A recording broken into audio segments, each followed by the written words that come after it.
Here's what you need to know. No, wait. Here's what I need to know. Everything. How do chickens fly? What is Candor saying when she meows at me? Why are some kinds of stone useful for some kinds of building and not others? Why does bone meal make plants grow? How far away is the sun? What happens if you start digging in Lenna's mine and dig down forever? What is that odd musical box we found in the barn, and where'd it come from? What's outside the wall?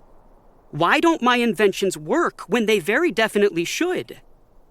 And, currently, most important, why are all the plants dying, and how can we stop it?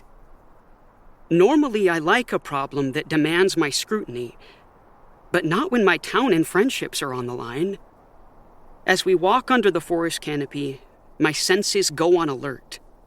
The trees provide cool shade, and the sunlight filters through and mixes with the bright torches to create an ever-shifting world of dappled shadow. Everything smells crisp and clear, which is a vast improvement over the burned fish odor of the ruined crops. This forest is an odd part of our town. It's planted within the walls, the trees in orderly rows of exact heights that show how recently they were harvested and replanted. It's huge and vast, and even though it's always been very enticing, children are strictly forbidden from playing here. The forest is too valuable. All our wood comes from these trees. I just hope. My hopes are dashed as we see a bright spot ahead and smell that now familiar funk.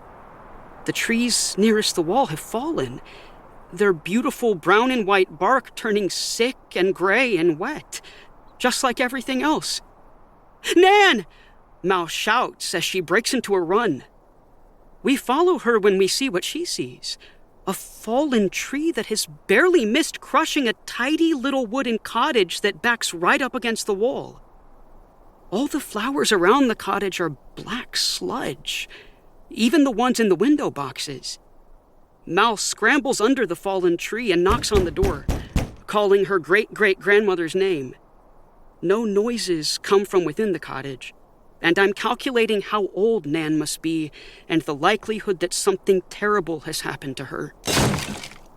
An odd sound comes from around the side of the cottage, and we hurry over to see what's happening. Somewhere along the way, Chug has picked up a hefty stick, and he edges his way in front of us. There's nothing dangerous within Cornucopia's walls that we know of, but whatever is killing the plants came from somewhere, so I'm glad that my brother's first instinct was to pick up something he could use to defend us.